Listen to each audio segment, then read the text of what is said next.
To the SMMT's third trade report.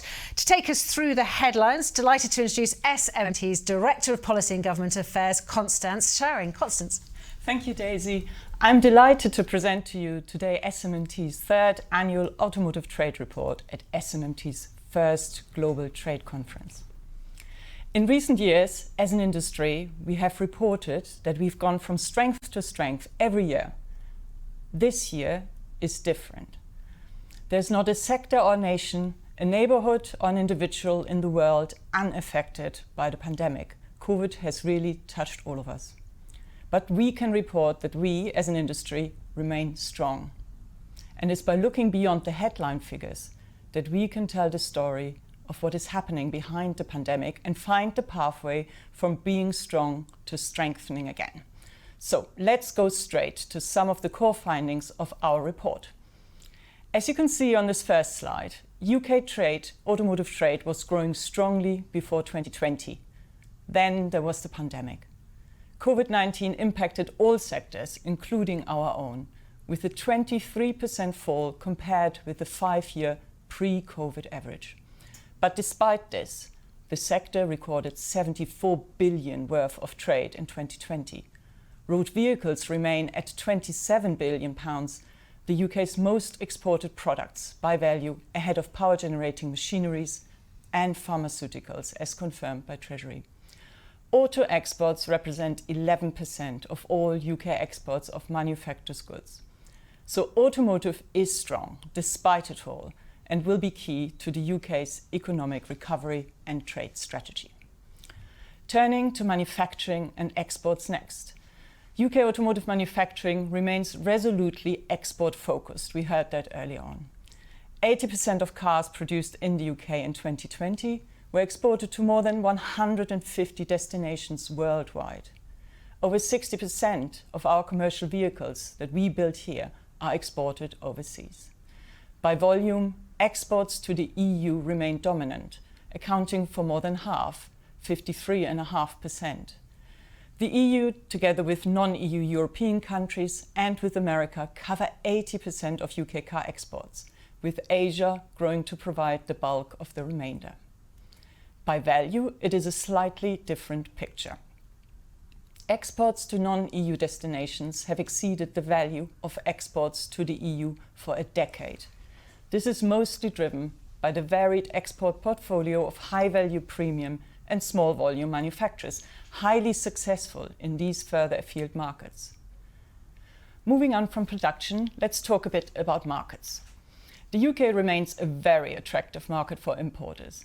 Almost 90% of new car registrations were imported in 2020, predominantly from the EU, 78.1%.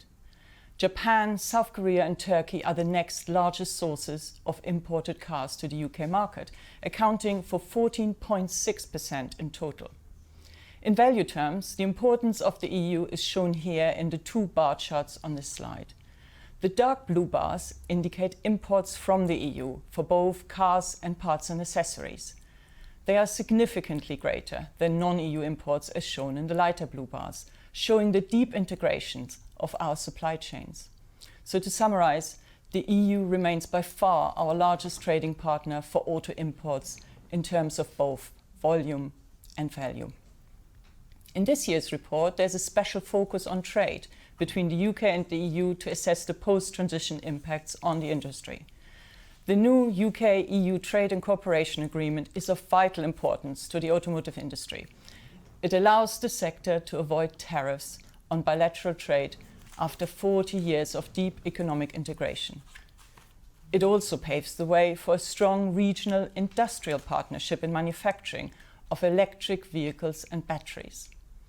However, the shift in our trading terms with our biggest trading partner is not without consequences. It is difficult to isolate the impact of the end of transition from a myriad of other factors this year. But it appears that in relative terms, bilateral trade with the EU has underperformed compared with trade between the UK and the rest of the world.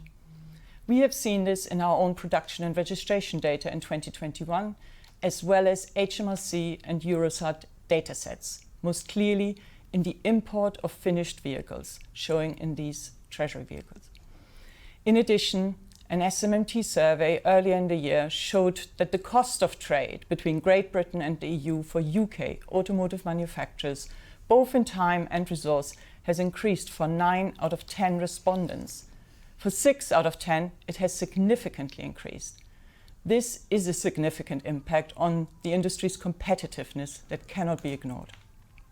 We will monitor these trends and feedback in next year's report. Now, towards the rest of the world. Global growth offers great opportunities for the UK automotive sector in the medium term to 2025. While semiconductor shortages are currently causing significant short-term difficulties, when we look forward to 2025, we expect strong global growth which UK automotive can benefit from.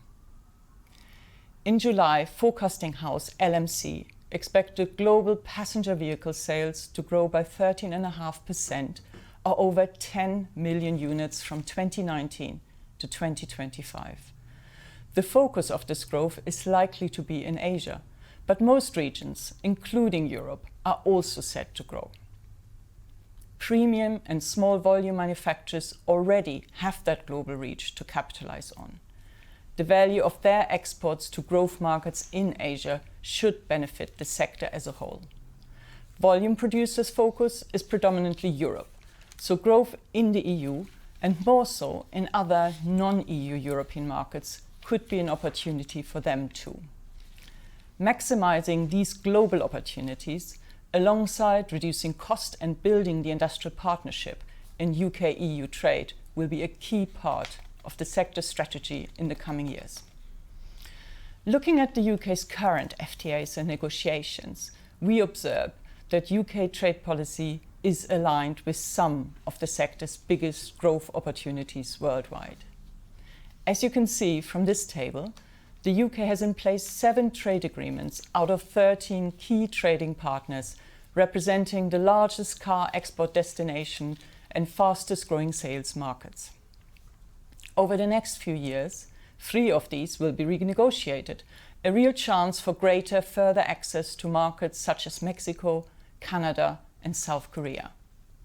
Trade deals with new partners, if done right, could also open major opportunities in markets such as India, Australia, and the US. Where no negotiations are expected in the foreseeable future, export support and regulatory dialogue can help overcome barriers in major markets such as China, Brazil, and Russia. We should use all tools at our disposal to unlock opportunities for free and fair trade, driving recovery and growth. Now, our report has 10 recommendations for UK policymakers and for industry. I won't go into them all, but I share the top 3. First of all, we need an ambitious domestic competitiveness agenda to provide the industrial basis for growth in UK automotive trade. Future free trade agreements need to establish workable rules of origins, including and especially for electric vehicles and batteries, as we heard before. And we need to address regulatory and customs barriers head-on, whether through FTAs or alternative routes. And finally, trade deals that are already in place must be fully implemented. In particular, the new Trade and Cooperation Agreement with the EU, our closest trading partner. It must come to life, including its institutional framework, in order to jumpstart a cooperative regulatory dialogue and realize the opportunity for a regional industrial partnership. Deals that deliver benefits for the automotive sector will deliver benefit for the UK economy and for our trading partners across the globe. More export destinations, more sourcing partners, greater resilience. That's the pathway from strong to strengthening again. Join us on that journey. Our report is now live on the SMMT website and will also be sent to you after the conference. Thank you very much, Daisy.